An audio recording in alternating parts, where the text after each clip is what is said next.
¿Se observa la presentación? Sí, profe. Sí, Fer. Bueno, gracias. Bueno, el teórico de hoy vamos a hablar de parto eutóxico. Después de que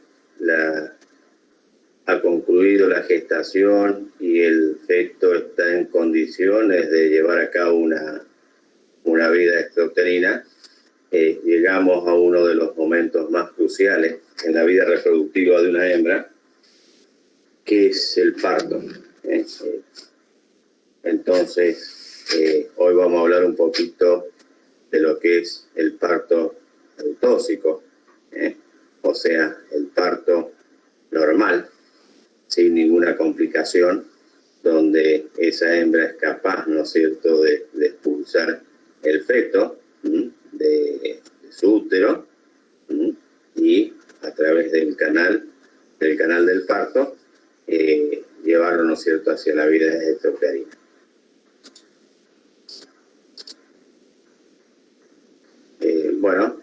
Vamos a hacer una pequeña introducción, vamos a hablar un poquito de la anatomía obstétrica, lo que es el canal obstétrico.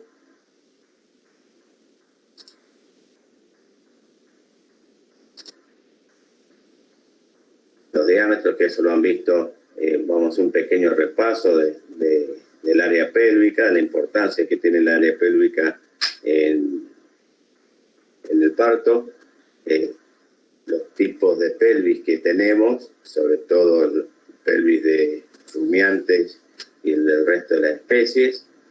Después vamos a ver algo de cómo es la ubicación del feto en el útero, en la ubicación normal, cómo tiene que estar acomodado el feto para que ese feto pueda nacer, que es lo que nosotros denominamos estática fetal. Y después vamos a hablar ya directamente de lo que es parto, todo lo que cómo se desencadena el parto, los factores endocrinos, los factores mecánicos que dan origen, ¿no es cierto?, al nacimiento del feto, y los diferentes estados o las etapas que tiene, o los periodos que tiene ese parto, ¿no es cierto?, hasta que el feto es eliminado de la madre. Como introducción, y les decía, la finalización de la gestación origina uno de los procesos más importantes de la fisiología reproductiva, de la vida reproductiva de esa hembra, aunque es un hecho común en todas las hembras mamíferas. Hay diferentes causas que motivan o desencadenan el proceso del parto, y que no está todavía, fíjense, no está todavía muy clara cómo ocurre en cada una de las especies.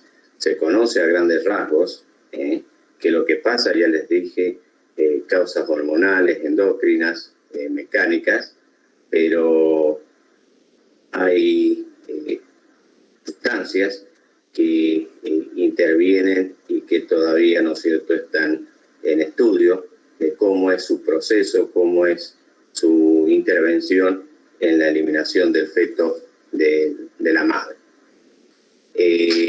Hay ciertos controles que son fundamentales y comunes a todas las especies, pero también, como les dije recién, hay diferentes perfiles muy importantes de hormonas durante la gestación, y que van a transformarse durante el parto para que este pueda ocurrir. O sea que tenemos factores comunes en casi todas las especies domésticas, pero también cada una tiene factores particulares que intervienen, ¿no es cierto?, en la forma en que ese feto es eliminado del útero.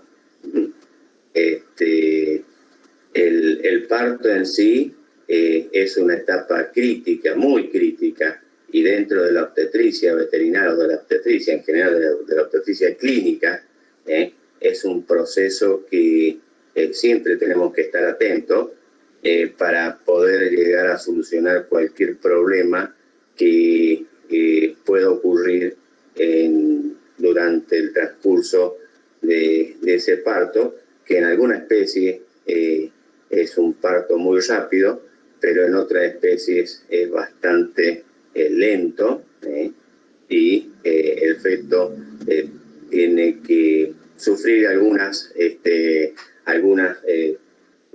acciones para poder nacer. Por supuesto, como puse ahí, si tenemos algún problema durante el parto, eso va a incurrir en alteraciones productivas y reproductivas, que luego, ¿no es cierto?, me va a incurrir a mí en problemas económicos, y por supuesto que puede llegar a tener algún problema durante ese parto, llevando a la muerte de la cría o a la muerte de la hembra. Fíjense que yo hablé de que esto es un parto eutóxico, un parto normal, cuando hay alguna complicación durante el parto, por ejemplo, ese va a ser un parto complicado, y vamos a entrar en lo que nosotros denominamos, que va a ser un próximo teórico, parto distóxico, parto patológico. El principal objetivo que nosotros nos planteamos durante el parto es que como les dije, ¿no es cierto?, ese parto sea normal, que no tenga dificultades, que no tenga repercusiones a nivel de la fertilidad posterior de la hembra, ni que esa hembra pueda tener alguna alteraciones, ¿no es cierto?, en la producción láctea, porque también durante las últimas semanas esa glándula mamaria se va preparando para poder nutrir al feto en los primeros o en la cría, en las primeras etapas de la vida. Entonces, eso tiene que complementarse con todo lo que es el proceso del parto. No solamente el parto es la eliminación del feto, sino que previamente a esa expulsión del feto tiene que haber una preparación, no solamente la maduración del feto, como estuvimos viendo en el último tercio de gestación, sino que el útero se tiene que ir preparando, ¿no es cierto?, y se tiene que preparar para poder permitir el paso de ese feto por sus estructuras óseas y sus partes blandas. El canal obstétrico se conoce como canal obstétrico aquellas partes del aparato genital, o sea, todo lo que son las partes blandas del aparato genital y las estructuras óseas, que el feto debe recorrer en el transcurso del parto.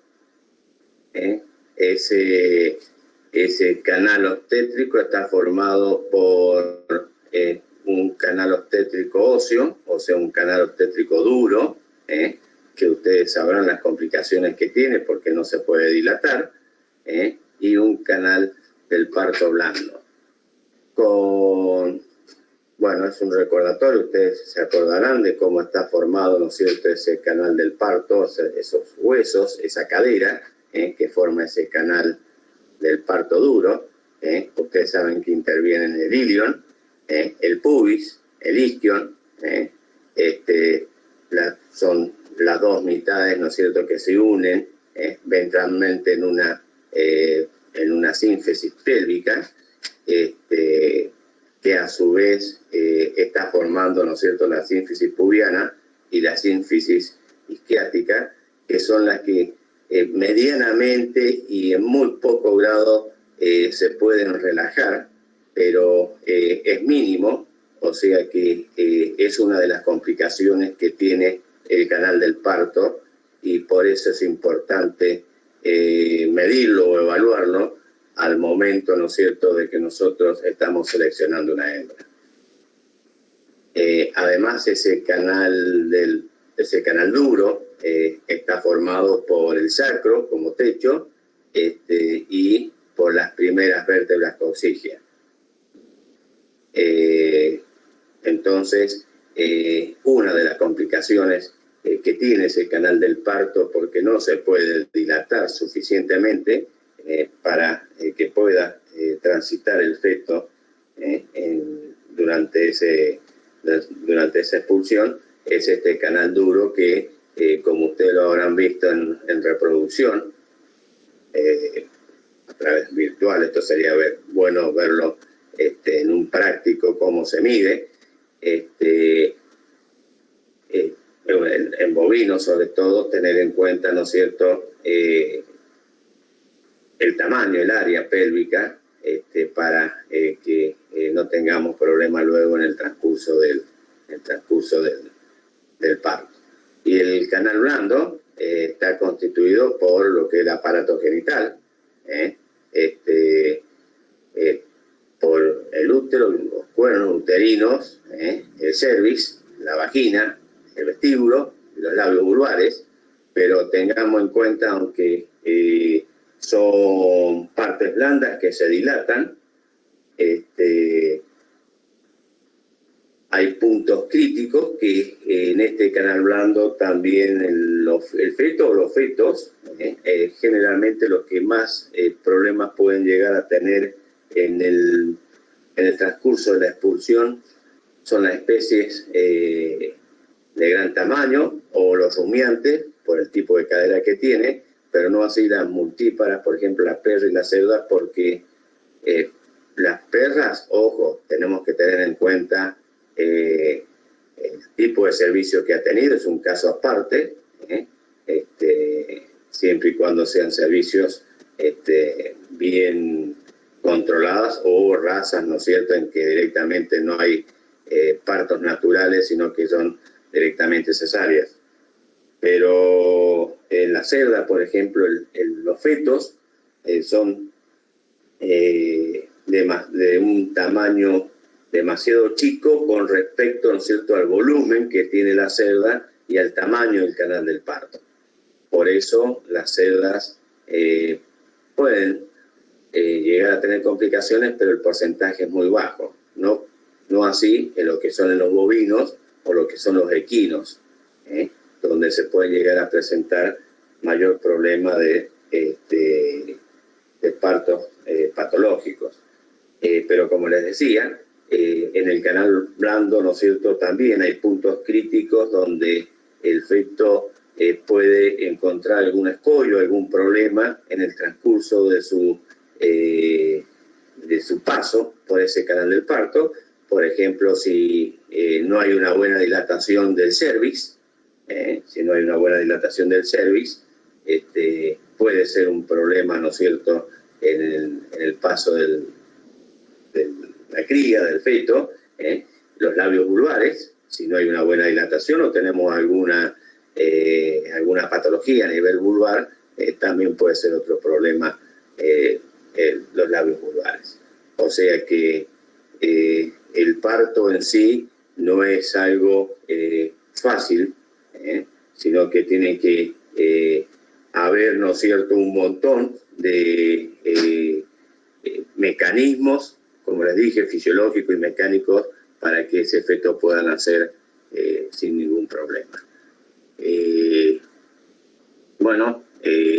Acá yo les puse dos tipos de pelvis, las pelvis dólico-pélvicas, las pelvis dólico-pélvicas que corresponden a las dolicopélvicas, que corresponden a los rumiantes, son más estrechas lateralmente,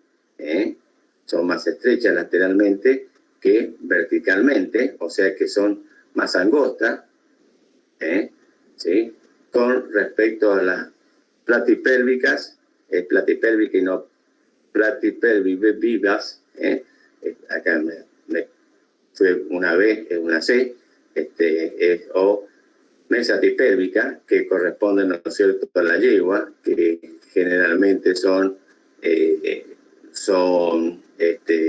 pelvis más redondas.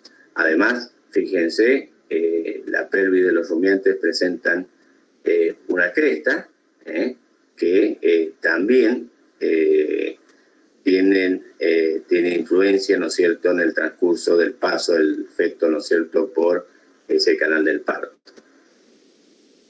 Lo bueno de todo esto es que estas pelvis, ¿no es cierto?, cuando ocurre el parto, modifican su posición, y se van adaptando, y se van adaptando, ¿no es cierto?, al paso del feto por el canal del parto, o permiten, ¿no es cierto?, que el feto pueda transitar de una forma más fácil por su canal del parto. O sea que hay partes mecánicas, ¿no es cierto?, donde la pelvis se acomoda, como el feto también toma ciertas líneas de nacimiento. Sigue, ¿no es cierto?, una línea, ¿no es cierto?, de avance por ese canal del parto. Con respecto, bueno, esto lo vieron en reproducción animal, lo que es la pelvimetría. Sí, escucho. Buen día, ¿qué tal? Hay chicos que están por querer ingresar. Claro, pero lo que pasa es que no puedo. ¿Está aceptando usted? No, ahí lo acepté, pero ya es tarde. Ahí lo acepté que entre. Buenísimo, está bien. El teórico a las 8, espero hasta las 8:05 más o menos. Hoy estoy mal. Bueno, la pelvimetría la podemos definir, ¿no es cierto?, como un conjunto de técnicas que tiene como objetivo la evaluación de los diámetros pelvianos y la circunferencia pelviana. Ese es uno de los una de las definiciones. También puse esta, me gusta más, es la que más utilizo. Es una técnica usada en la práctica ganadera, tanto al momento de la incorporación de una hembra cuando nosotros hacemos la evaluación de una hembra de reposición, una vaquillona, hablando de bovino, una vaquillona, cuando va a entrar como reposición al plantel, ¿no es cierto?, de ese establecimiento, a hacer una evaluación del área pélvica para poder, ¿no es cierto?, saber si la dejamos o no la dejamos de acuerdo a esa área pélvica, para que no tengamos problemas después del parto. Es una medida muy sencilla que se realiza y sinceramente es algo que se puede realizar y no nos lleva mucho tiempo. Y después otra definición, una técnica para medir las dimensiones aproximadas, porque son aproximadas, de la pelvis ósea, donde se calcula el área pélvica aproximada, cuyos resultados obtenidos se usan para predecir una posible distosia debido a una desproporción petopélvica o para seleccionar a las vaquillonas.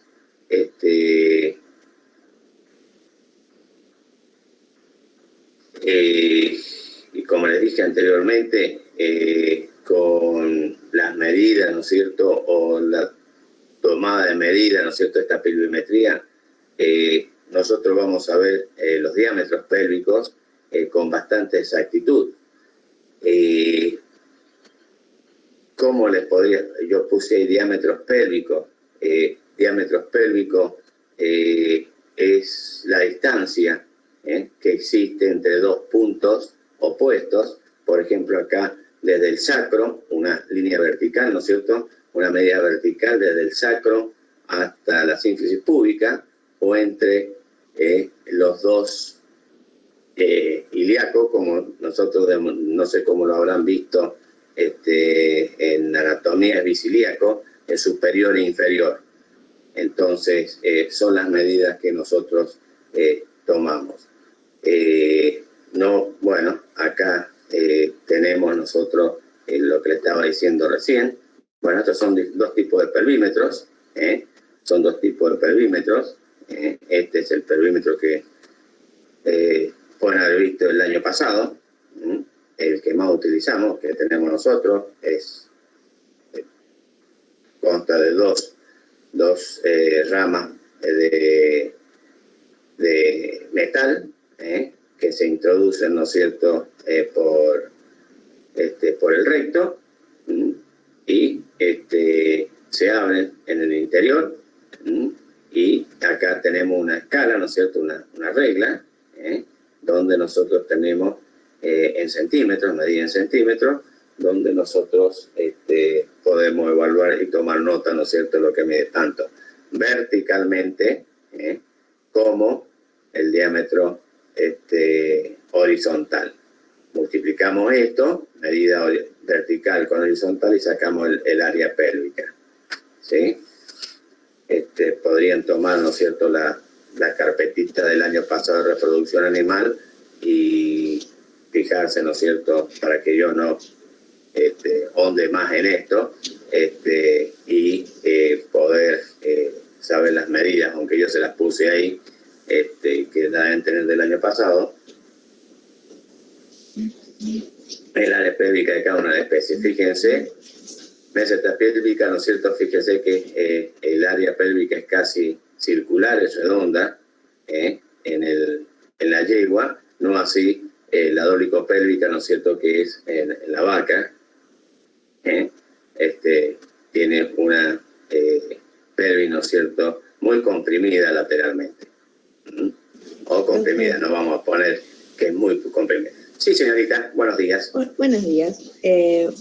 Tenía una duda en cuanto al tipo de pelvis. O sea, por ejemplo, en base a lo que dijo, de acuerdo al tipo de pelvis que nosotros tengamos, ¿vamos a tener más posibilidades de distosia?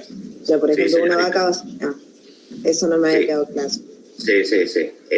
Dentro de todas las especies domésticas, una de las causas, no voy a decir que ya vamos a hablar de distosia, pero una de las causas, ¿no es cierto?, el tipo de pelvis que tiene, que es comprimida lateralmente, es más estrecha. Entonces, es una de las especies que más parto distóxico tiene, ¿sí? Eso no quita que la otra especie también, porque ya vamos a ver que son multifactoriales las causas de parto distóxico, pero cuando veamos el teórico, ese teórico que va a ser el otro viernes, porque el martes la profe Isabel va a dar puerperio, ya le voy a poner el cronograma, ya que estoy con le voy a poner el cronograma esta tarde, le voy a subir el cronograma que así ustedes tienen los dos teóricos la semana que viene. Sí, bueno, con respecto a eso, bueno, acá se me quedó una colgada, pero sí, escucho. Una consulta. Cuando hablo de diámetro pélvico, decía que era uno se medía con la distancia entre dos puntos opuestos, entre el saco y la sínfisis púbica, y la otra, ¿cómo era? Entre biciliaca, entre los dos ilion, ¿sí? Acá en esta figurita, a ver si, bueno, vuelvo a la anterior, acá, ¿sí? Bien, bien, ahí está. Entre los dos cuerpos, ¿se ve cuando yo marco el cursor? Sí. Ahí, entre los dos cuerpos. Bien, y esto lo pueden, acá hay gente que lo mide superior, en la vaca lo mide superior, le denominan medida superior y medida inferior, porque fíjense que es como un corazón, la forma que tiene, o sea, la medida inferior es mucho más chica que la medida superior. Entonces también hay algunos que están midiendo la parte inferior, porque no quería hablar ahora de esto, pero le voy a decir, también provoca, ¿no es cierto?, retención del feto cuando va pasando por el canal del parto. Entonces hacen un promedio, ahora están haciendo un promedio entre las dos medidas para sacar bien el área pélvica. Entre la medida superior y la medida inferior, ¿sí?, cuando vos lo tomás horizontalmente. ¿Sí? De ahí, profe, gracias. O sea, cuando vos, con esto, con este pelvímetro, ¿sí?, vos que lo tenés que colocar cuando ingresás por el recto, lo colocás horizontalmente, acá estaría como para tomar la medida verticalmente. O sea, acá estará la vaca, ¿no es cierto? Acá está la vaca. Vos lo colocás esto cerrado, lubricado, lo colocás por el recto, ¿sí? Generalmente lo colocás por el recto, lo abrís y tomás la medida acá vertical. Cuando lo colocás horizontal al pelvímetro, lo podés tomar en la parte superior o en la parte inferior. Nosotros, yo cuando hacía estas cosas, estos desastres, era directamente una sola medida, la mitad del delirio. ¿Sí? No tenía tanta precisión para tomar dos medidas. Bueno, eso era para, no se ve bien, pero era para mostrarle, ¿no es cierto?, lo que es el canal blando, pero eso lo conoce todo lo que es el canal blando. Sí, señorita. Una consulta. Con respecto a la pelimetría, ¿es más usada en qué especie? ¿En el bovino? En el bovino, sí, en el bovino. Gracias. Acá me está escuchando Martín, que se dedica, ¿no es cierto?, a ovinos. No sé, Martín, si querés hacer algún aporte. No, Fer, está todo bien. Bueno. Medidas, yo tenía también aproximadamente entre 8 y 9 centímetros y medio, más o menos, de escala. Sí, porque yo hablo más que nada en bovino, ¿no es cierto? Pero ya que estás vos, te aprovecho. Entonces... Sí, está bien. No, y en cabras es exactamente lo mismo. Bueno. La cabra y la oveja, a mí lo único que me gusta es comer los corderitos, los chivitos.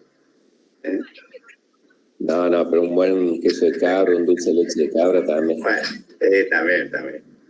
Entonces, eso es... bueno, con respecto a todo lo que es la pluviometría, ustedes lo han visto, ¿no es cierto?, el año pasado en reproducción y bueno, pueden volver a leerlo, ¿no es cierto?, de los apuntes que tienen de reproducción animal. Bueno, yo les había hablado de la ubicación, sí, un tema que es muy importante, porque el feto durante la última etapa de la gestación, el feto tiene que tomar una ubicación en ese canal del parto para que ese feto pueda ser expulsado, y esa ubicación nosotros la llamamos estática fetal. O sea que la estática fetal se refiere a cómo está, como lo pongo ahí, a cómo está el feto dentro de la cavidad pelviana durante la gestación y hasta el término de la misma. Ojo, yo pongo durante la gestación. No les voy a decir que el 100% de las yeguas gestan el feto en una estática fetal. Les voy a decir por ahora dorso-dorsal, porque no es así, o que el 100% de las vacas gestan los fetos, o el feto, mejor dicho, dorso-dorsal, sino que lo hacen la yegua ventro-dorsal y la vaca látero-dorsal. Yo les voy a explicar después qué es lo que significan esos términos que les he dicho. Porque en el último tercio de gestación, esas dos posiciones que les di, látero-dorsal y ventro-dorsal en la yegua, tiene que ser dorso-dorsal. Y eso es a veces hay hembras que son muy nerviosas o que sufren algún problema, por ejemplo, las yeguas con algún cólico y no toma esa posición para que el potrillo o el feto se coloque en la forma normal para poder nacer. Entonces, ya vamos a ver cuando veamos las diferentes etapas del parto, vamos a ver que la yegua hace algunos actos para acomodar el feto, en ese útero para que pueda nacer sin ningún problema. Esa estática fetal, que es, ¿no es cierto?, como le dije, cómo está el feto en ese canal del parto, o mejor dicho, en ese útero, para poder nacer sin problemas, está representado por un término que nosotros denominamos presentación, que está dado, ¿no es cierto?, por la relación longitudinal del eje longitudinal del feto con el eje longitudinal de la madre. O sea, el raquis de la madre o la columna vertebral de la madre, la longitud de la columna vertebral de la madre con la columna vertebral del feto. Es la forma o la presentación en que el feto va a abordar el estrecho anterior de ese canal del parto. Solo consideramos normal a las longitudinales o sea, a las presentaciones a las presentaciones anteriores, o sea, cuando viene de presentación anterior, de presentación cefálica, o sea que el feto viene de cabeza, lo que primero que vamos a ver nosotros por la vulva va a ser la cabeza, esa presentación es la normal. Cualquier otra presentación que no sea esa es patológica. Ojo, no, perdón. Puede venir, por ejemplo, en la vaca, puede venir un 10%, puede venir de presentación posterior. ¿Qué quiere decir? Que viene de cola. ¿Sí? Y en la yegua un 5%. Pueden llegar a ser normales. O sea que el 95% en la yegua y el 90% en los bovinos son de presentación anterior o cefálica. Otro término que nosotros utilizamos es la posición, que describe la posición, la relación entre el dorso del feto con el dorso de la madre. O sea, son los cuadrantes, sí, dorso y dorso. Puede ser, si todo depende del tamaño, puede ser, algunos lo van a leer, que es dorso del feto con el sacro de la madre. Pero en realidad nosotros denominamos que son dorso-dorsal. Y el otro término, o sea, que el feto viene de una presentación anterior o una presentación dorsal y viene con una posición, presentación anterior cefálica o de cabeza y una posición dorso-dorsal. Cualquier otra posición que no sea dorso-dorsal, como les dije recién, una posición látero-dorsal, o sea, látero del feto con el dorso de la hembra, ese feto no va a poder nacer. O ventro-dorsal, o sea, el vientre del feto con el dorso de la madre, o sea, haciendo, ¿no es cierto?, la plancha, mirando las estrellas, así. Yo les digo así como si me estuvieran viendo, pero es como si estuvieran durmiendo la siesta boca arriba. No hay forma de que ese feto pueda nacer. La única forma que nace es si es dorso-dorsal y de presentación anterior o posterior en el menor de los casos. Y el otro término, que es muy importante, sí. ¿En todas las especies igual, dorso-dorsal?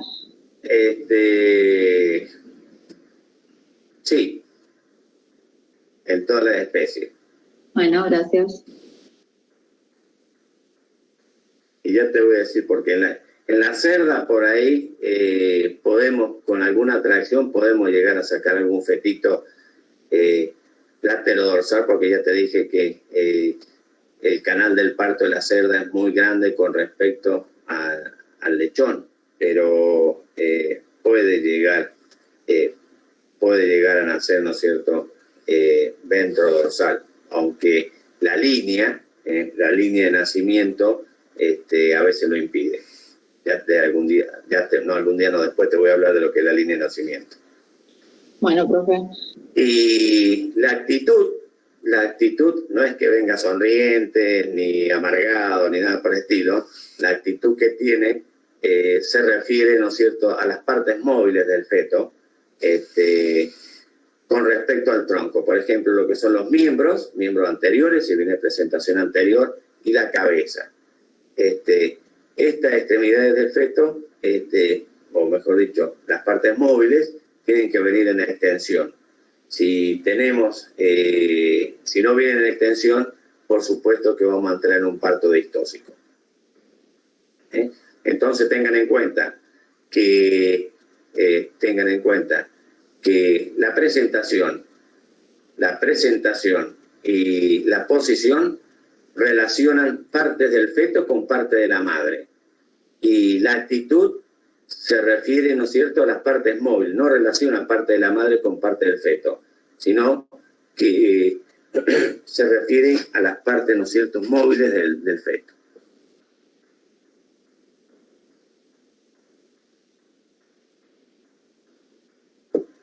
Profe. Sí. ¿Cómo dijo que tienen que estar las partes móviles? En extensión, extendidas. Gracias. Hablando, ¿no es cierto?, ya que recién una señorita me preguntó en qué especie, hablando de lo que es la mayoría de especies, en la cerda hago una salvedad porque puede venir, los cerdos tienen patas tan cortitas, ¿no es cierto?, que puede venir, ¿no es cierto?, con alguna extremidad en flexión. Bueno, acá estática fetal normal, presentación cefálica anterior, ¿sí? Esta es la parte posterior de la vaca, acá estaría la columna vertebral, ¿sí? Presentación anterior, posición dorso, con el dorso fetal con el dorso de la hembra, y la actitud en extensión, las dos manos, ¿no es cierto?, en extensión, y la cabeza en extensión. Profe, ¿podemos tener una estática fetal completamente normal, pero tener otros factores que nos condicionen y nos generen un parto distóxico? Por supuesto, la distosia es multifactorial. Ya vamos a hablar, ¿no es cierto?, de otros factores. Hay factores maternos y hay factores fetales. Este sería un factor fetal cuando tiene, ¿no es cierto?, algún problema en la estática fetal, tanto en la actitud como en la posición como en la presentación. Pero yo recién le estaba señalando con un lápiz que tengo acá, pero ustedes no me ven, ahora voy a agarrar el cursor. Pero hay factores maternos que sí pueden llevar, ¿no es cierto?, a un parto distóxico. Ya cuando hablemos parto distóxico vamos a los diferentes factores.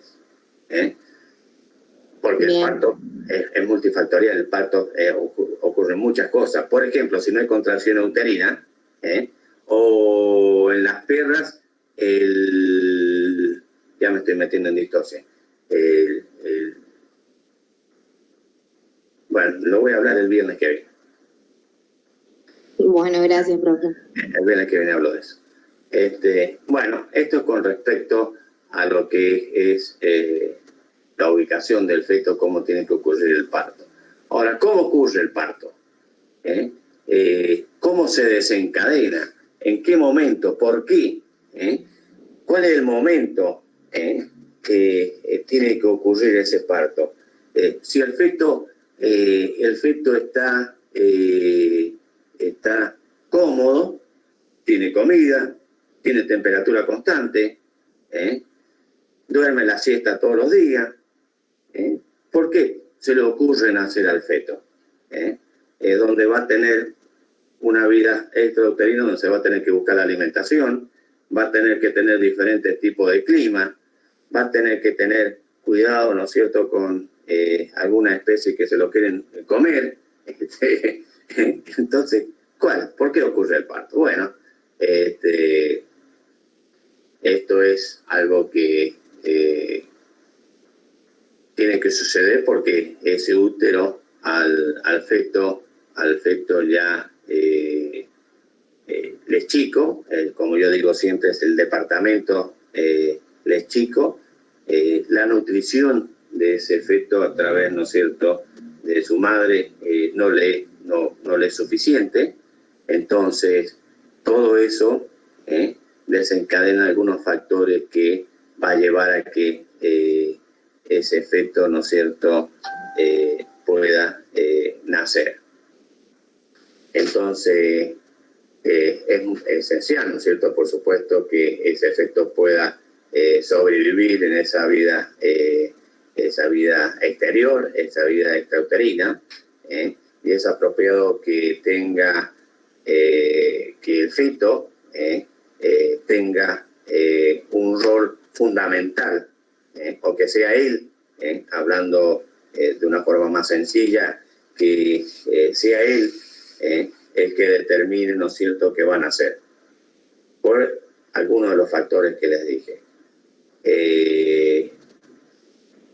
En el desencadenamiento de este parto debe haber una modificación o tienen que modificarse algunas hormonas, tienen que haber eliminación de otras para que pueda eliminarse ese efecto. Acá interviene algo muy importante, que es el eje hipotálamo hipófisis adrenal, de ese efecto, que ese eje tiene que estar intacto estructural y funcionalmente. La hormona que desencadena el parto es el cortisol fetal. ¿Y por qué el cortisol fetal? Porque ese feto, sufre un estrés. Sufre un estrés porque ese feto, como les dije, no está cómodo ya en ese útero, no recibe cantidad de nutrientes necesarios, porque sufre una hipoxia. Entonces eso libera, ¿no es cierto?, adrenocorticotropina, que va a ser la que va a estimular a la liberación, ¿no es cierto?, o va a estimular a la adrenal para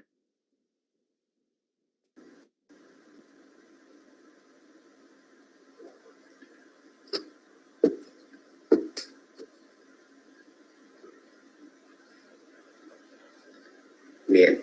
Entonces, la maduración de este eje es lo que hace, ¿no es cierto?, a que se libere este cortisol, y este cortisol lo que va a hacer, ¿no es cierto?, este cortisol va a hacer, ¿no es cierto?, que se produzca una serie de cascadas, una serie de transformaciones hormonales y estimulaciones para que ese efecto pueda nacer. Fíjense, y no sé si ustedes se acuerdan que hablamos del líquido surfactante. El cortisol fetal es el que estimula la producción del cortisol, el cortisol fetal, el que estimula la producción del líquido surfactante en los pulmones, y de la acumulación de glucógeno en las diferentes partes, ¿no es cierto?, en el corazón, en el hígado, del feto, para poder ser utilizado, ¿no es cierto?, durante el parto.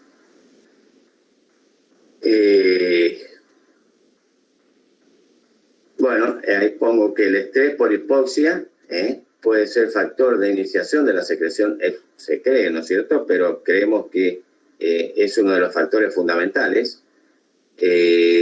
Por supuesto que para que se libere ACTH y cortisol fetal, ya después vamos a ver una gráfica que tengo más adelante, generalmente ese estrés lo que estimula, ¿no es cierto?, a nivel del núcleo paraventricular es la liberación de dos neuropéptidos que provocan, ¿no es cierto?, la estimulación, que son la corticotropina y la vasopresina. Previamente, estos dos neuropéptidos hacen que se libere mayor cantidad de ACTH para que estimule la producción de cortisol fetal.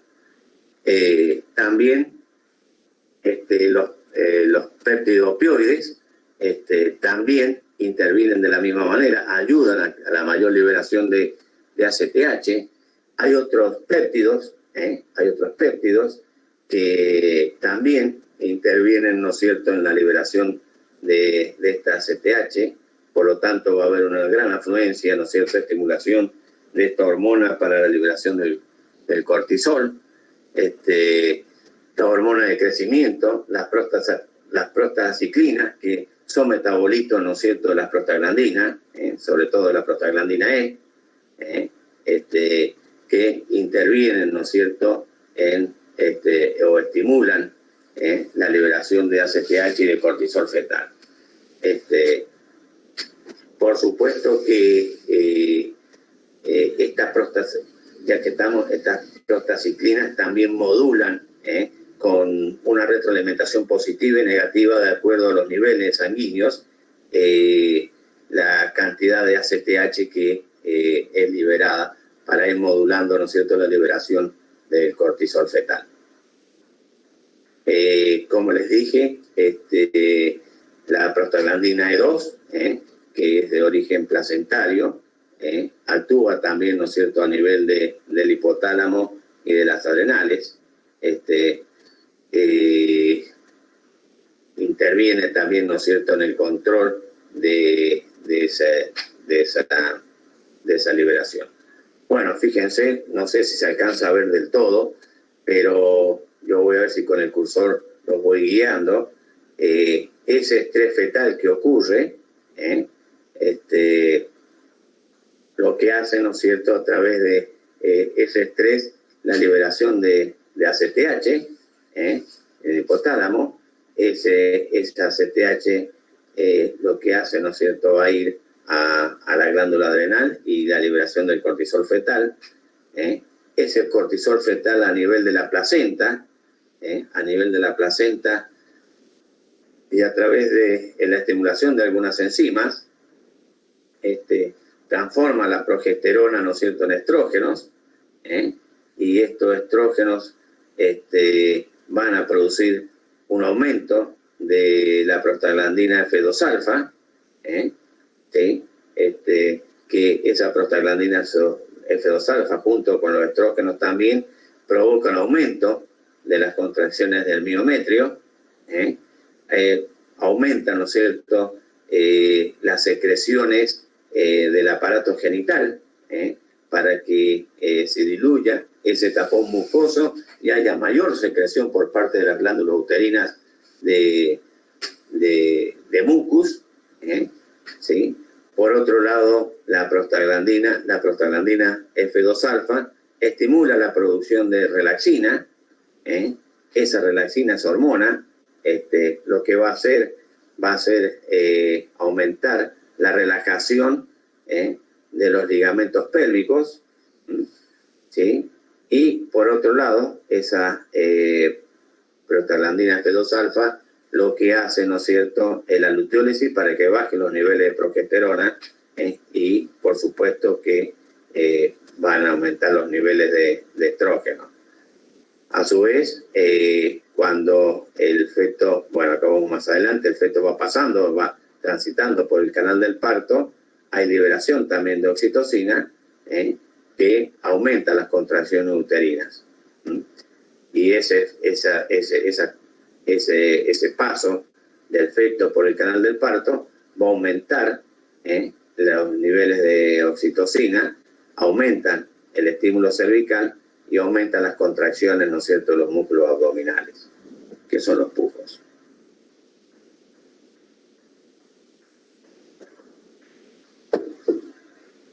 O sea que nosotros vemos este cuadrito, perdón, nosotros vemos este cuadrito y nos damos cuenta que el parto es un acto que no es sencillo, que hay muchos factores, que si falla alguno de esos factores vamos a tener un problema con ese parto y por supuesto que vamos a tener problemas con la vida reproductiva de esa hembra.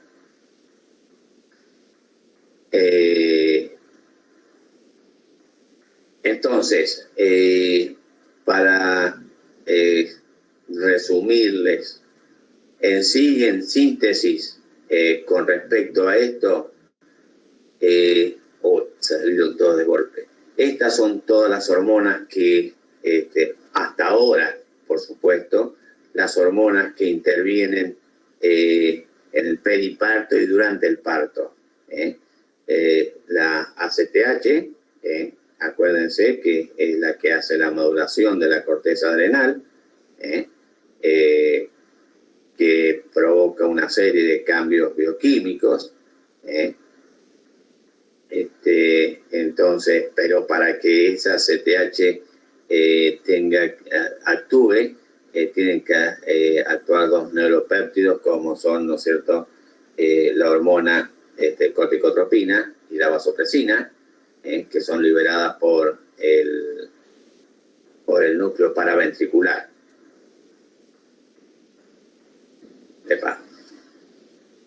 El cortisol fetal, bueno, el cortisol fetal es el que actúa, ¿no es cierto?, en casi todo, actúa en la maduración fetal y en la maduración placentaria.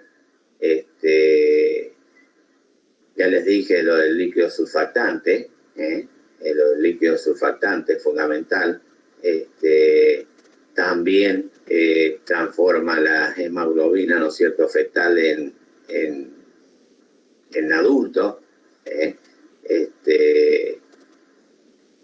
Transforma también, ¿no es cierto?, transforma también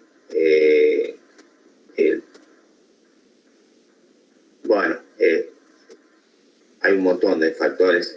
Interviene también en el cierre, ¿no es cierto?, pero esto ya cuando en la vida, cuando recién nacen, dentro de las 48 horas de nacimiento, cierra el paso, ¿no es cierto?, de la absorción de las moléculas de gran tamaño en el intestino, o sea que las inmunoglobulinas calostrales no pueden ser absorbidas por parte del feto.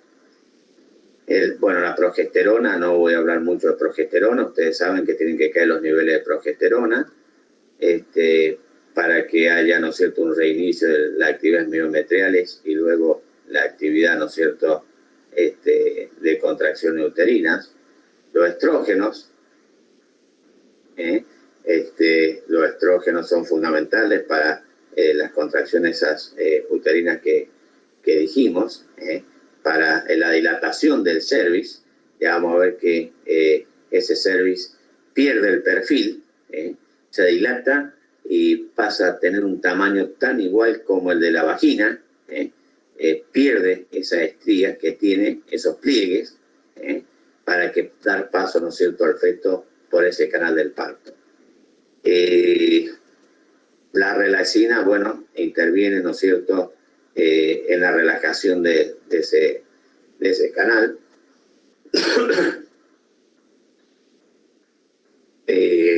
Por supuesto que como lo vimos en el dibujito recién, los estrógenos y las prostaglandinas están, ¿no es cierto?, involucrados en la liberación de esta relaxina.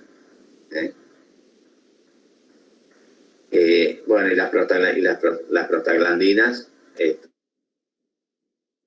prostaglandinas, también intervienen, ¿no es cierto?, todo lo que es en la relajación relajación del cervix, en la relajación del cervix y en las contracciones uterinas. Al principio estas contracciones uterinas empiezan primero las contracciones uterinas y luego las contracciones abdominales, y al principio de que empiece el proceso del parto, estas contracciones son irregulares, incoordinadas, y luego a medida que se van liberando con mayor afluencia, estas contracciones son regulares y bien coordinadas. Y por lo tanto que también intervienen en todas estas contracciones lo que es la oxitocina, que podríamos decir que la oxitocina es la principal hormona que inicia, ¿no es cierto?, la labor o el trabajo de parto. Luego de que el feto está bien ubicado, está bien ubicado. ¿Y quién le ayuda a que se ubique bien? Esas contracciones miometriales que al principio les dije eran incoordinadas y luego pasan a ser coordinadas, son las que van acomodando el feto y lo van presentando, por decirlo así, a la abertura anterior de la pelvis. La oxitocina, luego, ¿no es cierto?, de que el feto ya está bien ubicadito para ser expulsado, es la hormona, ¿no es cierto?, que empieza, como les dije, el trabajo del parto. Y eso se da a través, ¿no es cierto?, de ese reflejo de Ferguson, que ustedes se deben acordar muy bien de lo que es el reflejo de Ferguson. Bien. Esto es con respecto a la parte. Sí. Ahí con el tema de la oxitocina. Sí. Yo he escuchado que mucho, bueno, por ahí la administran, digamos, por ejemplo, en cerdas para que eliminen todos los lechones, digamos. ¿Eso es aconsejable o usted prefiere más que nada así que sea, por así decir, más natural y no tanto administrar el fármaco? No, en los criaderos de cerdo es una práctica habitual, normal, que a la cerda se le administre oxitocina en momentos del parto, previo al parto, por dos motivos. Una, para que disminuir el tiempo de parto. La cerda puede estar 8 horas, ¿no es cierto?, eliminando fetos. Entonces, para disminuir ese tiempo. Y por otro lado, para provocar una mayor lactancia, o mejor dicho, mayor bajada de leche, para que los lechones tengan calostro en las primeras horas de vida. ¿Sí? Por los dos motivos. Gracias, profe. Bueno, pero es una práctica habitual que se hace en los criaderos de cerdo, Como hay tambos, ¿no es cierto?, donde bueno, no voy a hablar ahora. Hay otro tipo de manejos que también se hacen posparto, que es el tema que tiene la profe el martes que viene, para que eliminen, ¿no es cierto?, la placenta. En eso yo no estoy de acuerdo. Bueno, acá vimos todo lo que es la parte endocrina. Yo muevo las manos como si ustedes me estuvieran viendo. Sigo con una clase presencial. Entonces, ahora vamos a ver cómo ocurre el parto. Bueno, el parto, como lo hemos dicho, es la parte final, ¿no es cierto?, de la gestación. No es algo que ocurra repentinamente, sino que esto se va produciendo, ¿no es cierto?, el feto como va madurando, va preparando, la madre también se va preparando para que ocurra este evento. ¿Sí? Donde van a ver, como lo hemos estado observando hasta ahora, cambios genitales y extragenitales, ¿sí? En la hembra gestante. También el feto, ¿no es cierto?, se va a ir acomodando para que pueda ser eliminado, y la placenta va a ir madurando para que sea eliminado después, ¿no es cierto?, de que ha sido eliminado el feto, excepto en las multíparas, donde las placentas pueden hacer 1 o 2 lechones y después eliminarse las placentas, o ir naciendo cada uno de los fetos y ir eliminando su placenta.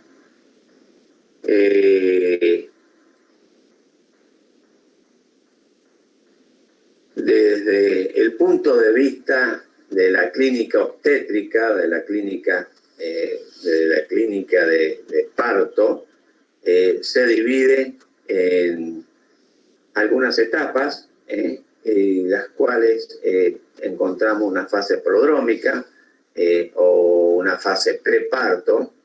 Esta fase preparto o prodrómica significa que nosotros nos vamos a dar cuenta de que una hembra está por entrar en proceso de parto, entonces nos va a estar dando señales de que esa hembra va a parir. Tenemos una primera etapa o primer periodo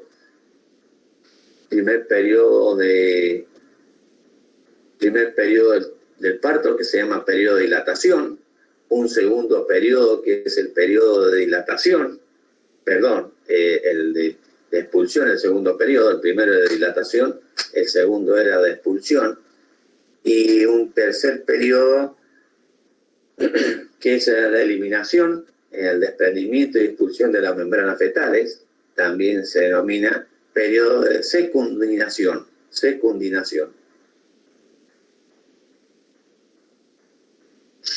¿Sí? El parto ya les dije, es muy complejo. Tienen que suceder distintas cosas o acciones y tienen que estar todas integradas para que pueda ocurrir ese parto. Por un lado, tiene que haber una maduración y dilatación del cervix. Tiene que haber una activación y una estimulación de la musculatura uterina. El feto tiene que tomar esa estática fetal normal para que pueda pasar por el canal del parto. La madre tiene que provocar la expulsión de ese feto, el paso de ese feto por el canal del parto, y luego tiene que desprender las membranas y eliminarlas para que haya una involución uterina y una vuelta al ciclo estral, para que pueda ser servido otra vez. O sea que, en resumen, de eso se trata el parto.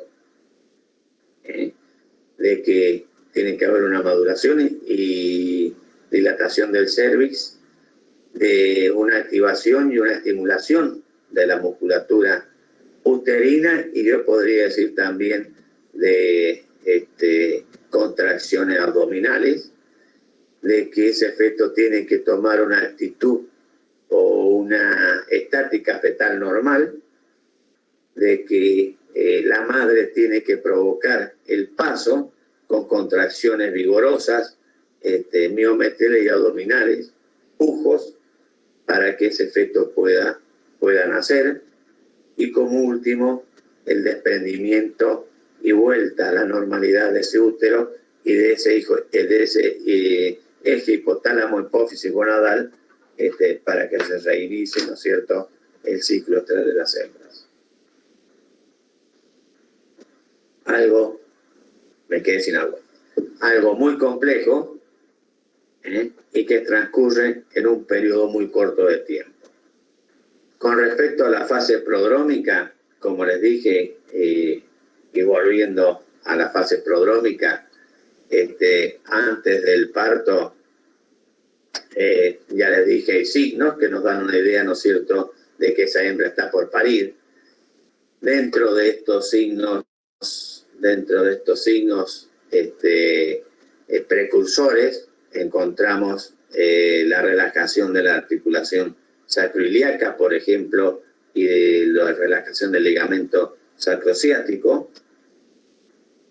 Me puse 2 veces, bien.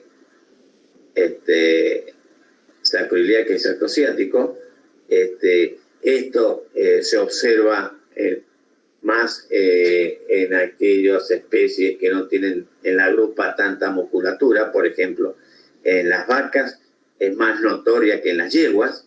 Las yeguas, como tienen mayor cantidad de musculatura, no es porque se forma como un pozo en la grupa, un pocito, no vamos a decir que un pozo, un hundimiento de la grupa, ¿sí? Por la relajación de estas dos, de la articulación sacroiliaca y el ligamento sacrociático. En la vaca es más notorio que en la yegua, en la cerda ni se nota siquiera. Entonces, en algunos se nota más que en otros, son cambios en la fase prodrómica, pero sí, por ejemplo, tienen todas las especies tumefacción y alargamiento de vulva. También tienen la glándula mamaria, empieza a aumentar de tamaño, se dematiza, generalmente eso está por los cambios, ¿no es cierto?, macroscópicos, las modificaciones macroscópicas y bioquímicas de la secreción. Vamos a ver que ya está produciendo, ¿no es cierto?, el calostro.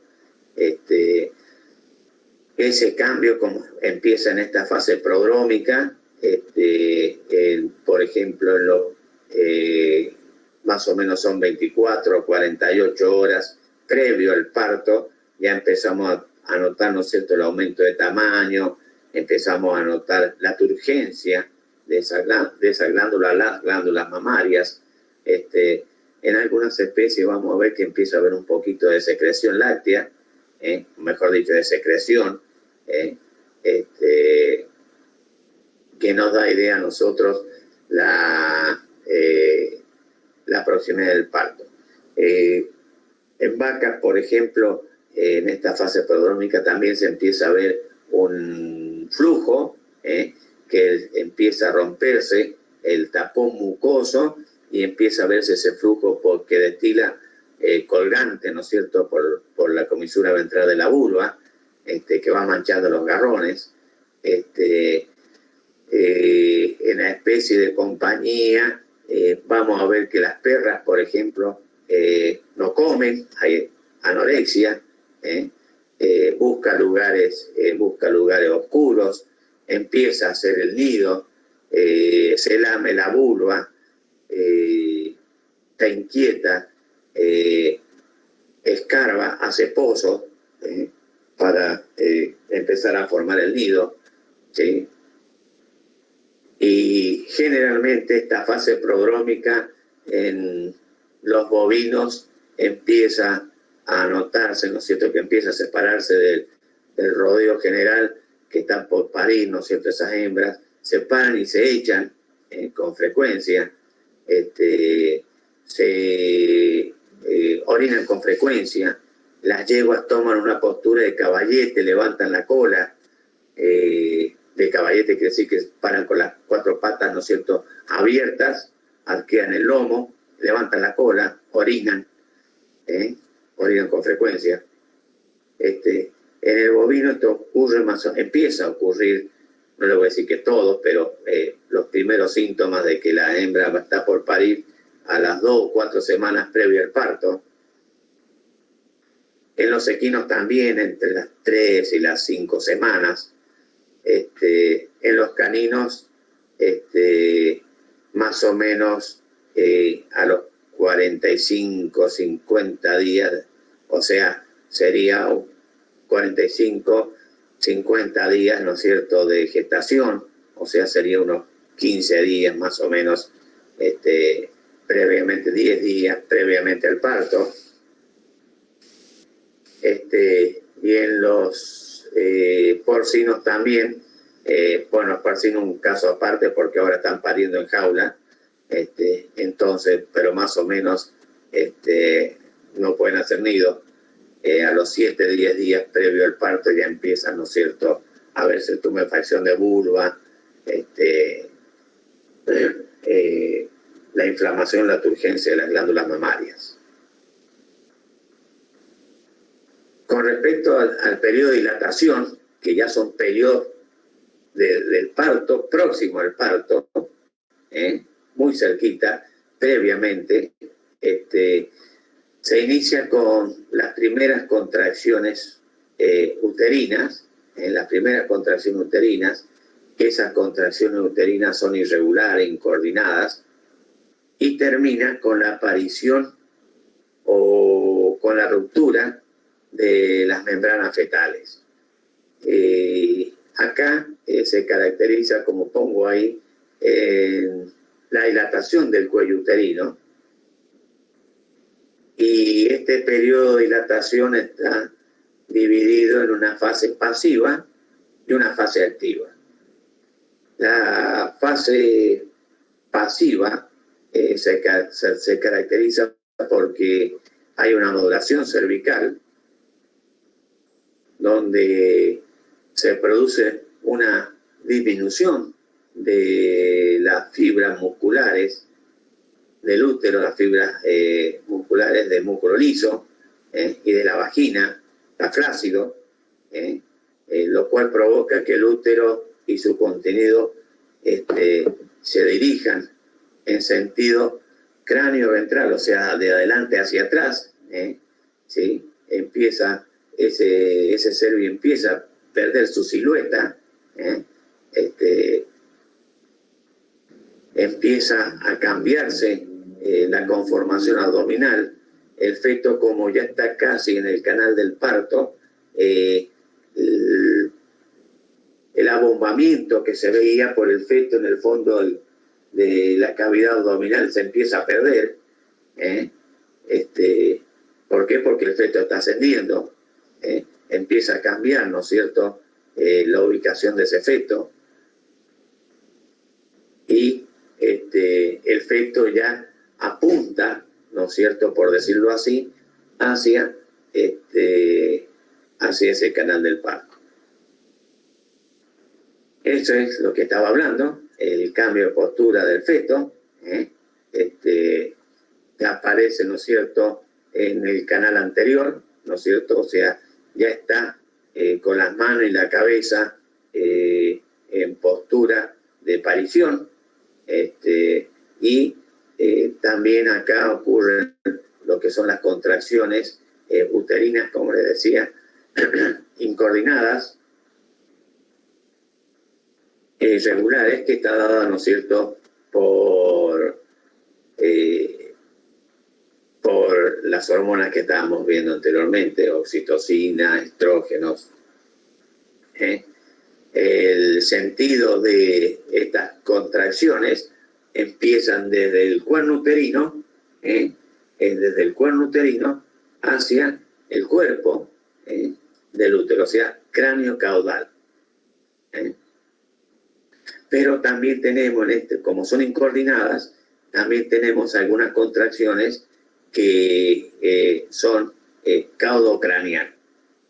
O sea que el feto va para atrás y vuelve para adentro. Va para atrás y vuelve para adentro. Es todo un complejo. Bueno, por supuesto, la dilatación del orificio cervical es fundamental para que el feto pueda nacer. El cervix se comienza a relajar, se pierde. Generalmente esto ocurre una semana, ya semana anterior de que vaya a ocurrir el parto, ya empieza, ¿no es cierto?, a perder parte del tapón mucoso. Cuando empieza ya el trabajo en parto, yo puedo colocar hasta 4 dedos, en la vaca estoy hablando, ¿no? 4 dedos, yo introduzco la mano, ¿no es cierto?, por vulva, vagina, y puedo colocar, bueno, mi mano es chica, para un puedo entrar hasta toda la mano. O sea que hay una gran dilatación interna del cervix, para que se forme ese canal del parto y ese servicio, una continuidad de la vagina.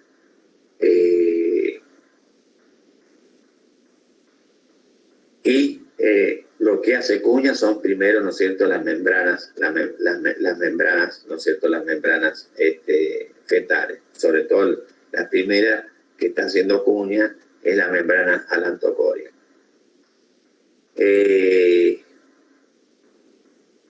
Esa es la fase pasiva. Con respecto a lo que es la fase activa, o sea que ya empezamos próximamente al parto, se inicia ya con las contracciones uterinas, coordinadas, y va a terminar, ¿no es cierto?, con la ruptura de las membranas fetales, sobre todo la alantocorion, que es la primera que se rompe. Hay una dilatación total del cervix. Esto fue lo mismo recién. Una dilatación total del cervix, y esas contracciones, como le dije, esas contracciones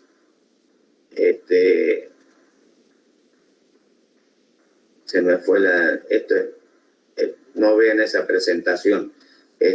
Acá coloquen que hay contracciones uterinas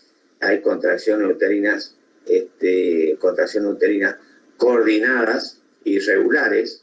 Esas contracciones uterinas actúan sobre el feto y ejercen un aumento progresivo del feto por el canal del parto, que va a ir haciendo presión en el cervix. Lo primero, ¿no es cierto?, son las bolsas alantoideas. Es la que inicia, como les dije, en forma de cuña, provoca la dilatación, y es la que, como esa bolsa alantoidea tiene membranas más delgadas, más finas, que se rompen y dejan salir, ¿no es cierto?, ese líquido alantoideo. La presión de estas membranas, la presión del amnios y del feto sobre el cervix, hacen que empiece, ¿no es cierto?, hacen que empiece a liberarse mayor cantidad de oxitocina, actúa el reflejo de Ferguson y empieza a liberarse, ¿no es cierto?, o va a haber mayor contracciones, ¿no es cierto?, del útero. Cuando el feto va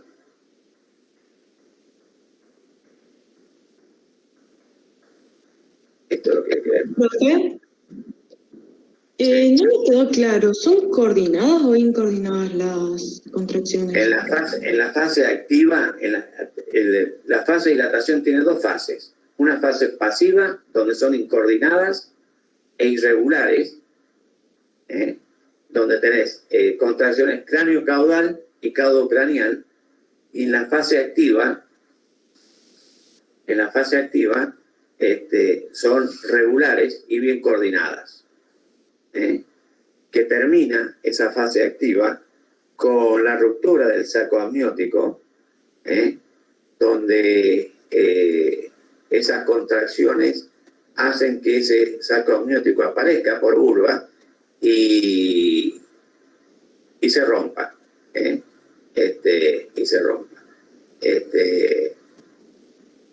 Donde termina, ¿no es cierto?, la fase de dilatación. En esto les podría decir los signos clínicos. Dentro de los signos clínicos va a encontrar que esa hembra está inquieta, se echa, se para, hay cólicos, hay defecación, hay micciones frecuentes, como les dije, sifosis, o sea, se arquea, eleva la cola, eso ya lo estuve diciendo recién, se levanta y se echa,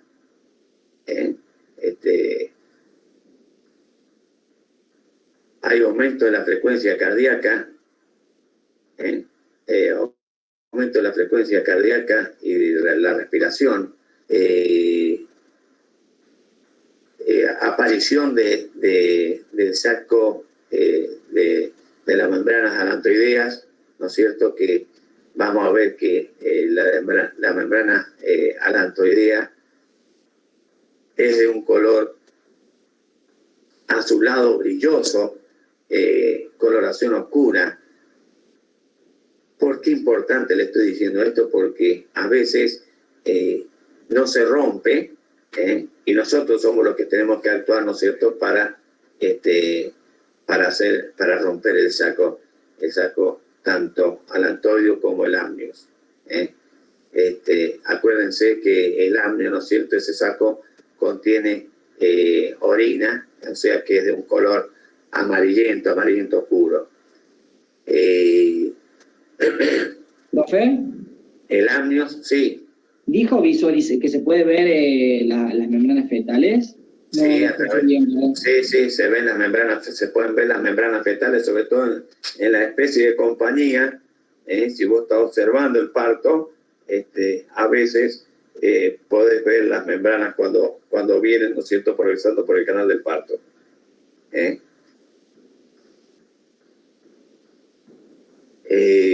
El amnio, por ejemplo, es diferente, tiene paredes mucho más gruesas, son blanco opaco, grisáceas, opacas, y son mucho más gruesas. Y el líquido es un líquido mucoso, y a veces de color gris, o puede llegar a ser verdoso como en las perras.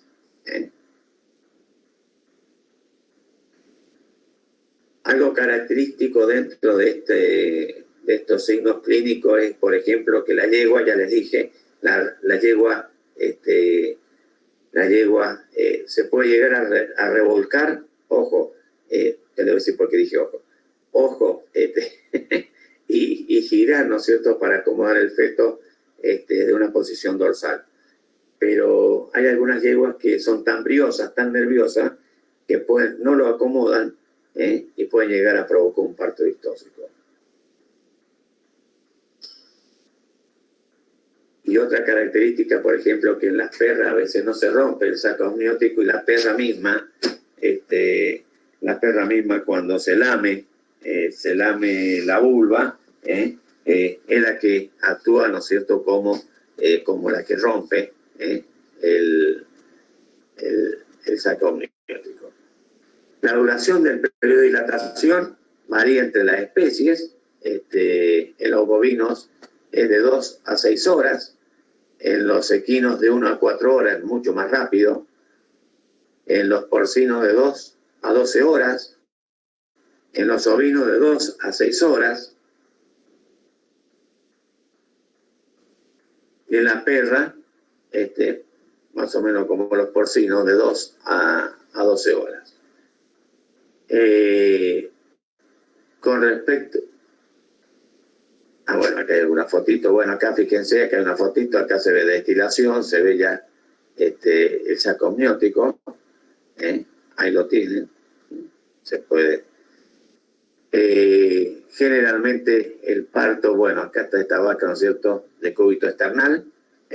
La yegua está de una posición lateral, la vaca también.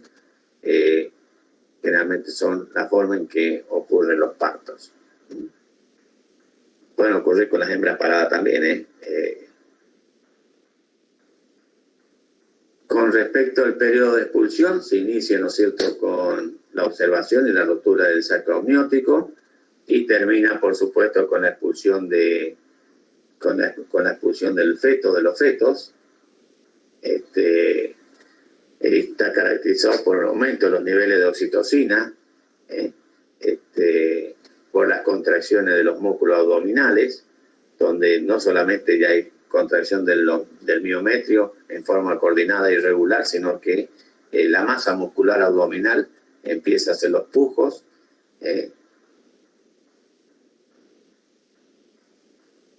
expulsión del feto o de los fetos,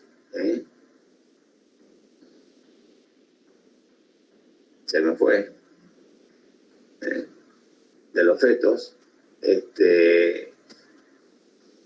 Con respecto a las contracciones, desde el punto de vista clínico, comienzan, ¿no es cierto?, esos pujos, esas contracciones, donde van a ayudar, ¿no es cierto?, a que ese feto progrese sin ningún problema, siempre y cuando todo el canal del parto esté lubricado y dilatado.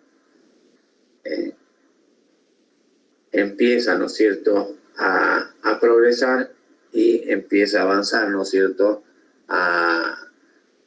por el canal del parto. Lo fundamental es que cuando uno ve el feto uno lo vea por vulva y que no haya contracciones irregulares, que el feto vuelva y se pierda por los labios vulvares, sino que una vez que el feto aparece por vulva, tiene que permanecer hasta en los labios vulvares.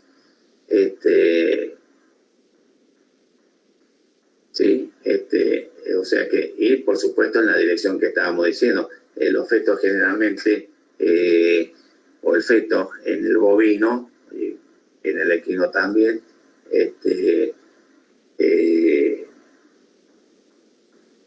hacen, como les podría decir, lástima que uno ve, no, esto es lo que pasa cuando uno no es presencial, nacen con una línea de nacimiento que en forma de, se lo puedo con un gráfico para cuando dé ditosia, para que vean, nace con una línea como si fuera un arco iris, elíptica, o sea que va hacia arriba, hacia el techo del canal del parto, y luego baja, y baja, o sea, sube, pasa en su parte superior, ¿no es cierto?, de la pelvis, y luego baja cuando ya pasa, ¿no es cierto?, su parrilla costal ya está afuera de la vulva, y luego baja, ¿no es cierto?, hacia el piso.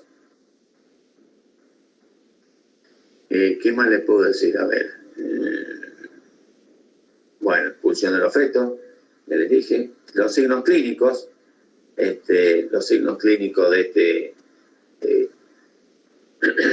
ya les dije, las hembras generalmente paren de cúbito lateral, pueden ser de cúbito external también, para facilitar, ¿no es cierto?, la posición y la elevación del útero. Ya vamos a ver que el tendón, esto lo explicaba con parto distóxico, el tendón del recto abdominal que se inserta en el pubis, que juega un papel importante en la pelvis, que la hace bascular, mover y acomodar al progreso del feto en el momento de expulsión. Por supuesto que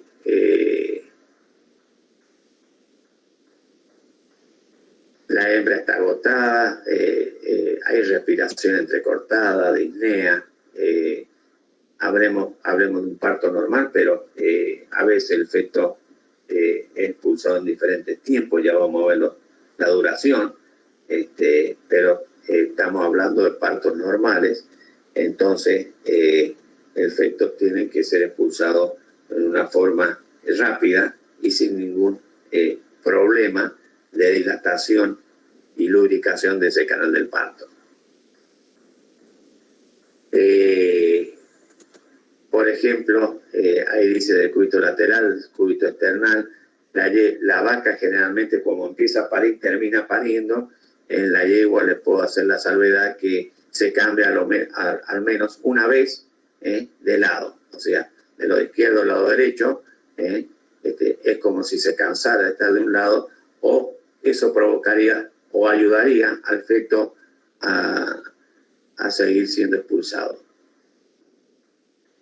Como el potrillo tiene miembros muy largos, es también un caso el parto en la yegua, pero generalmente nace un miembro y atrás viene el otro, no vienen los dos miembros a la par como ocurre. como ocurre en el bovino. Otra característica que como el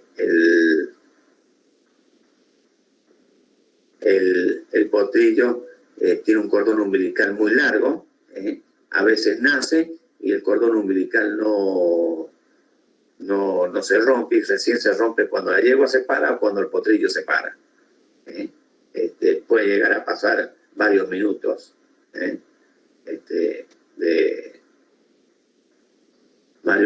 para que se rompa el cordón umbilical.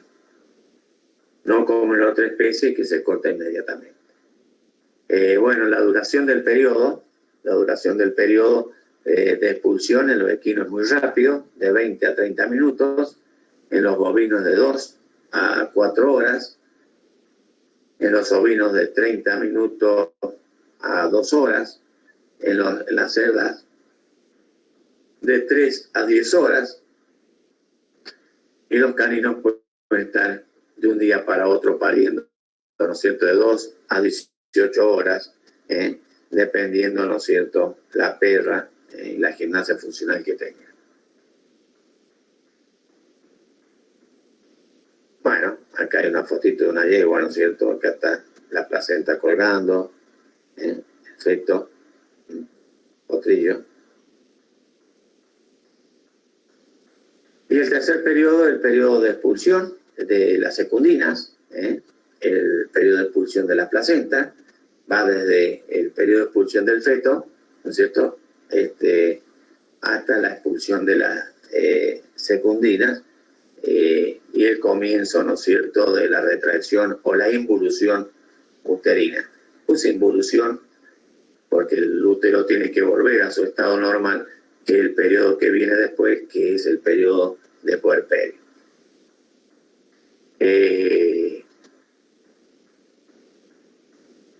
Bueno, esto lo van a ver luego de las membranas, ¿no es cierto?, de las membranas de la expulsión de las membranas fetales, de la secundinación.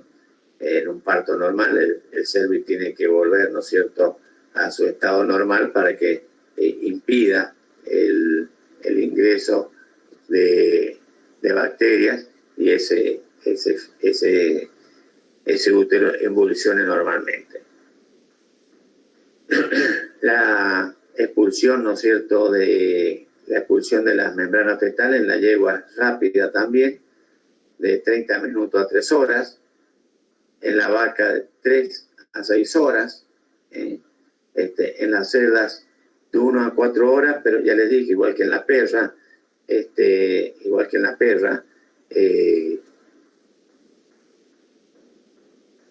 puede ir expulsando las placentas, ¿no es cierto?, a medida que va expulsando cada uno de los fetos.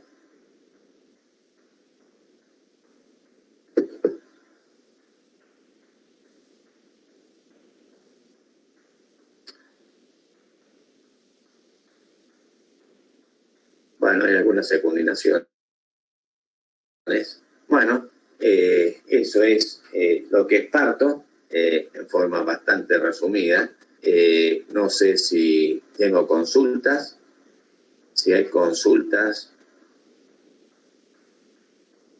Profe, ¿puede volver a la diapositiva anterior, por favor? No. Bueno, vamos a un esfuerzo. ¿A cuál? A la anterior de bibliografía, a la última.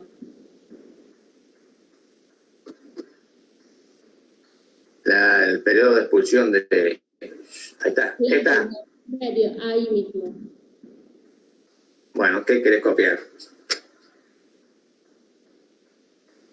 Profe, ¿hay algún libro que nos recomiende para estudiar la materia? ¿La materia? No, no hay, o sea, hay libros en inglés, pero de patología, de obstetricia, es difícil encontrar alguna bibliografía, un libro. A ver, ¿está eso? Sí, profe. Bueno.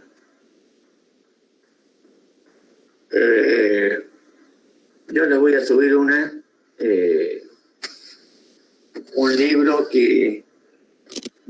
puse ahí, me lo guardé en la gatera, que es el fundamento de la fisiología de la gestación y el parto en los animales domésticos, lo que lo puse.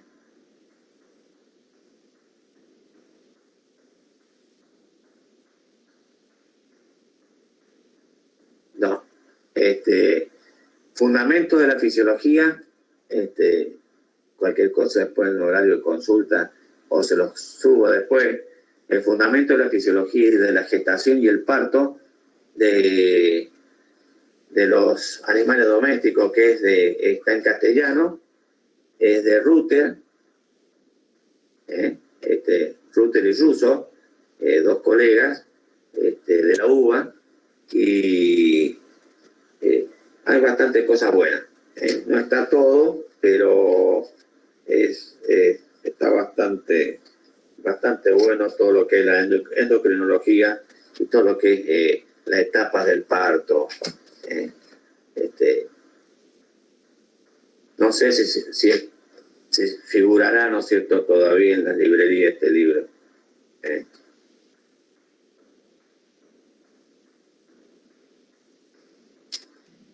Profe. Sí. ¿Podría volver a la diapositiva de fase activa del primer periodo del parto, el de dilatación? A ver si puedo llegar, sí. Bueno.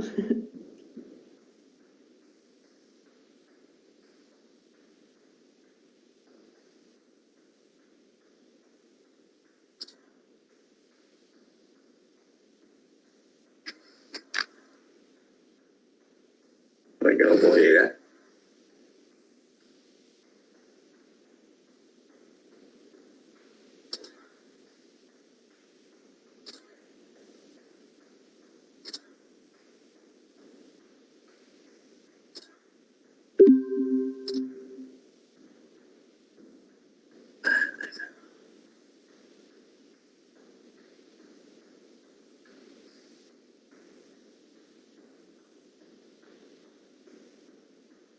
Apuro a la computadora y... ¿Qué quiere saber de la fase activa?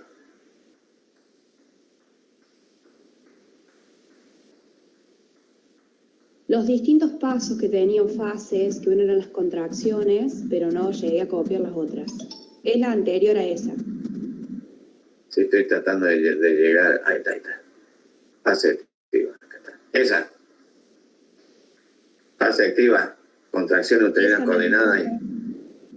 Gracias.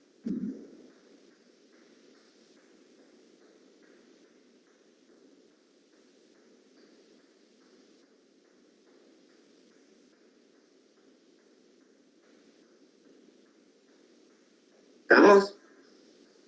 Bueno.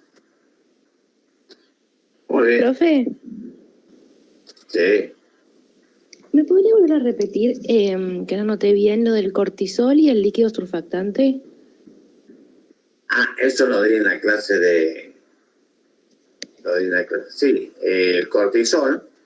Sí. El cortisol actúa, ¿no es cierto?, sobre los pulmones produciendo líquido surfactante. Bien.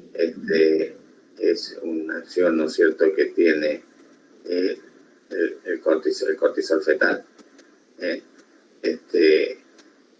El cortisol, ¿no es cierto?, actúa sobre los alvéolos, estimulando los neumocitos, ¿qué tal? Y provoca, ¿no es cierto?, provoca la producción de líquido surfactante para que esos alvéolos no colapsen en el momento del nacimiento. Bien, gracias, profe. Sí.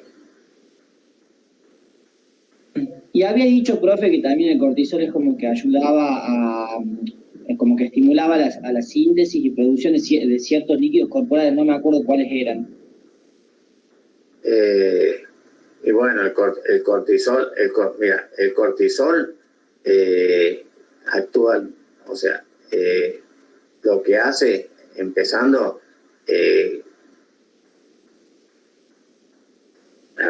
porque actúa en muchos lados el cortisol. actúa hasta, fíjate, hasta que no dije en los líquidos corporales, lo que hace, bueno, cerrar, ¿no es cierto?, el intestino a las moléculas muy grandes, ¿no es cierto?, por ejemplo, las inmunoglobulinas, calostrales, dentro de las 48 horas, por eso dentro de las 48 horas tiene que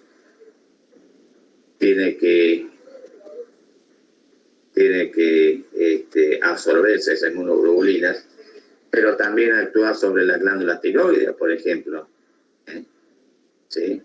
Produciendo tirosina y triiodotironina. Actúa también, ¿no es cierto?, a nivel de, les dije, de la acumulación, ¿no es cierto?, de glucógeno. Actúa también, ¿no es cierto?, a nivel de la hemoglobina, que pasa una hemoglobina de origen fetal a una de origen adulto, o sea, la transforma, porque cambia todo el sistema circulatorio del feto. O sea que el cortisol, conocido hasta ahora, ¿no?, actúa en varios lugares. Y todo estimulado, ¿no es cierto?, por la ACTH. Y esa ACTH estimulada por esos dos neuropéptidos, la vasopresina y la corticotropina, de origen del núcleo paraventricular. O sea que si algo de todo eso falla, de todas esas cascadas falla, el parto no ocurre.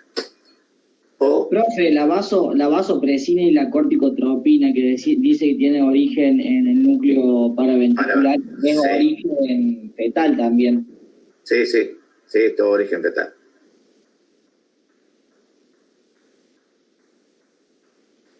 Por eso tiene que haber una maduración estructural y funcional, como les puse por ahí en algún lado, o les dije, no me acuerdo, de ese eje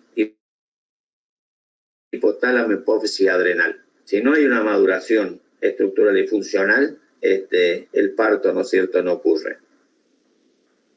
O puede llegar a ocurrir, pero no vamos a lograr el objetivo, que es obtener un feto o los fetos, ¿no es cierto?, viables.